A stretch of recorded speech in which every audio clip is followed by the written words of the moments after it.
Hugo Capeto, fundador de la dinastía Capeto, marcó un cambio crucial en la historia de Francia. Aunque menos conocido en comparación con figuras como Luis XIV o Napoleón, su ascenso al poder en el año 987 fue un punto de inflexión que inició el dominio de una de las familias más duraderas y significativas en la historia de la monarquía europea. Esta historia explora su vida, su ascenso al poder, y cómo estableció una dinastía que gobernaría Francia durante más de 8 siglos. Contexto y ascendencia. Hugo Capeto, cuyo nacimiento se estima alrededor del año 941, fue una figura clave en la historia de Francia. Se encontraba en el centro de una transición dinástica que moldearía el futuro de Europa. Su familia, los Robertinos, también conocidos como los Robertianos, eran descendientes de Robert el Fuerte, un noble franco que jugó un papel crucial durante las invasiones vikingas del siglo IX. Los tiempos de Hugo Capeto estaban marcados por el declive de la dinastía carolingia, que había dominado Francia desde que Carlomagno unificó gran parte de Europa occidental en el siglo VIII. Sin embargo, tras la muerte de Carlomagno, su imperio se fragmentó bajo el Tratado de Verdún en 843, dando lugar a una serie de territorios que serían los antecedentes de los modernos estados europeos. En Francia, esta fragmentación se tradujo en un poder central debilitado, con reyes carolingios que apenas mantenían influencia fuera de sus dominios directos, a menudo reducidos a la región en torno a París. La nobleza regional, cada vez más poderosa, comenzó a desafiar la autoridad de los reyes carolingios. Los robertinos, particularmente hábiles en la política y la guerra, aprovecharon estas circunstancias para ascender. A través de alianzas matrimoniales y astutas maniobras políticas, fueron consolidando su poder. Hugo Capeto, nieto de Robert I, quien fue rey de Francia brevemente, y hijo de Hugo el Grande, duque de los francos, heredó un vasto dominio y una influencia significativa entre los nobles franceses. Durante su juventud, Hugo Capeto observó cómo su padre manejaba la diplomacia y la guerra, aprendiendo a navegar en un entorno político tremendamente complejo y fragmentado. Este contexto de fragmentación fue crítico. Los nobles menores buscaban autonomía frente a un rey débil, mientras que los vikingos, aunque ya asentados y menos hostiles que en siglos anteriores, aún representaban una amenaza ocasional.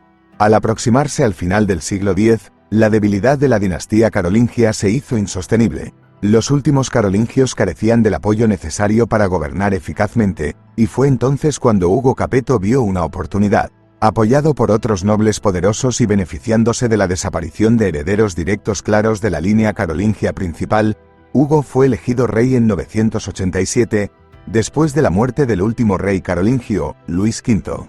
Su ascenso al trono no solo representó con acento agudo el cambio de una dinastía, sino también el comienzo de una nueva era en la historia francesa. Hugo, duque de los francos. Antes de su coronación como rey en 987, Hugo Capeto ostentaba el título de duque de los francos, un papel heredado de su padre, Hugo el Grande, quien había consolidado considerable poder y prestigio en la región de Île-de-France. Este título no solo le confería autoridad sobre uno de los territorios más estratégicos del reino, sino que también lo situaba como uno de los nobles más influyentes y poderosos de su tiempo. Como duque, Hugo demostró ser un líder excepcionalmente astuto y políticamente hábil. Su principal área de influencia era la región alrededor de París, que, aunque geográficamente limitada, era de vital importancia dada su posición central y su riqueza. Esta región se convertiría en el corazón político y cultural de la Francia medieval, y más tarde de toda Francia. Hugo empleó una combinación de diplomacia y fuerza militar para expandir y fortalecer su dominio.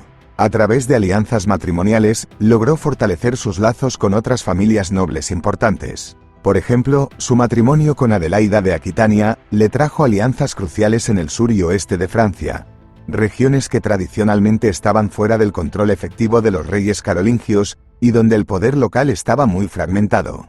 Además de las alianzas matrimoniales, Hugo también forjó alianzas estratégicas con la Iglesia, un actor crucial en la política medieval. Su apoyo a la Iglesia no solo le aseguró el respaldo moral y espiritual necesario para su legitimación como líder, sino que también le permitió influir en los asuntos eclesiásticos y beneficiarse del considerable poder económico y social de la Iglesia.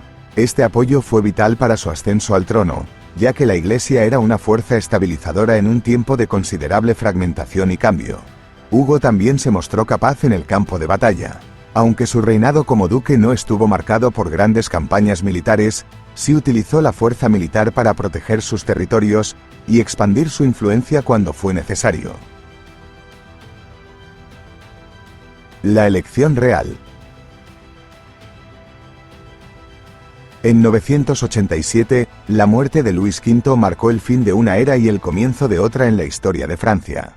Luis, conocido como el holgazán, no dejó descendientes, y su muerte sumió al reino en un estado de incertidumbre política. La dinastía carolingia, que había gobernado Francia durante más de 2 siglos, se encontraba en su punto más débil, y la ausencia de un heredero directo claro, dejó el trono vacante en un momento crítico.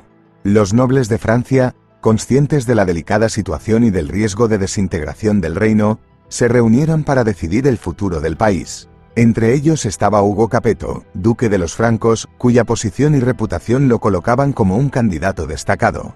Hugo no solo contaba con un considerable poder militar y una vasta red de alianzas a través de toda Francia, sino que también había demostrado ser un líder prudente y capaz de unificar a los diversos señores bajo su mando.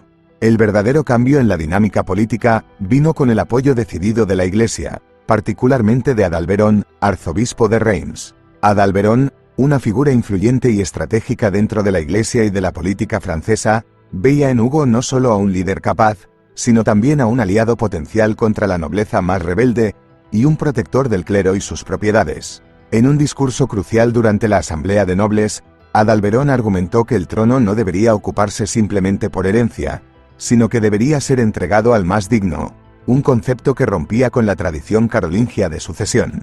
Adalberón, apoyando a Hugo, pronunció palabras que resonarían a través de la historia: elegimos a Hugo Capeto como rey, no porque sea descendiente de Carlos el Grande, sino porque es excelente en sus actos y conductas y porque tenemos confianza en su sabiduría y justicia. Este argumento fue convincente en un tiempo donde la efectividad del gobierno se había vuelto más crítica que la legitimidad dinástica. En este contexto, los nobles votaron, y la elección de Hugo Capeto fue unánime. Este acto no solo significó el ascenso de un nuevo rey, sino también el establecimiento de una nueva dinámica en la monarquía francesa, donde el principio de elección basada en el mérito y el consenso entre los nobles ganó preeminencia, al menos temporalmente, sobre la pura sucesión dinástica.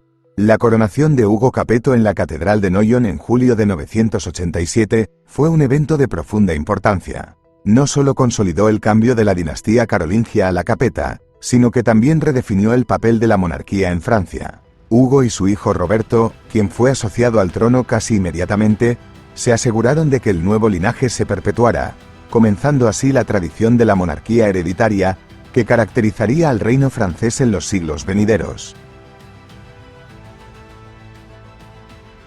Consolidación del poder y su legado. Hugo Capeto, tras su coronación, se encontró ante el monumental desafío de unificar y consolidar el poder en un reino fraccionado, donde poderosos señores feudales ejercían una considerable autonomía. Aunque su autoridad como rey era nominalmente reconocida en todo el territorio, la realidad era que su control efectivo se centraba principalmente en la región alrededor de París, que constituía el corazón del dominio Capeto. La consolidación del poder de Hugo no fue tarea fácil y requirió tanto astucia política como diplomacia. Su primer objetivo fue fortalecer la posición de la monarquía frente a los nobles locales. Para lograrlo, adoptó una estrategia multifacética. En primer lugar, buscó reforzar la legitimidad de su reinado estableciendo estrechas relaciones con la Iglesia. En segundo lugar, Hugo se dedicó a mejorar la administración interna de su territorio. Implementó reformas que fortalecieron las estructuras de gobierno local y consolidaron las instituciones que garantizarían la ejecución de su voluntad en toda la región de Île-de-France. Esto incluyó el nombramiento de administradores leales y competentes, así como la organización de un sistema judicial más efectivo, que pudiera hacer cumplir las leyes de manera más uniforme. Una de las contribuciones más significativas de Hugo Capeto al sistema monárquico francés fue la institución de la herencia del trono dentro de su propia familia. En un movimiento crucial para asegurar la continuidad de su dinastía, asoció a su hijo Roberto al trono como correy en 987, poco después de su propia coronación. Esta práctica de asociar al heredero, mientras el rey aún vivía, se convirtió en una característica fundamental de la monarquía francesa, facilitando una transición suave del poder y reduciendo las disputas sucesorias que podrían surgir tras la muerte de un monarca. Cuando Hugo Capeto falleció en 996, dejó un legado de estabilidad y centralización en el reino. La fundación de la dinastía Capeta por Hugo fue el primer paso hacia la construcción de una Francia unificada y duradera. Aunque la línea principal de los Capetos gobernaría directamente hasta 1328, su influencia perduraría a través de las ramas secundarias de los Valois y los Borbones, que seguirían moldeando el destino de Francia, hasta épocas tan remotas como la Revolución Francesa en 1789 y la restauración de los Borbones en el siglo XIX. Durante su reinado, Hugo se enfrentó al desafío de consolidar la autoridad real, en un período caracterizado por la fragmentación feudal.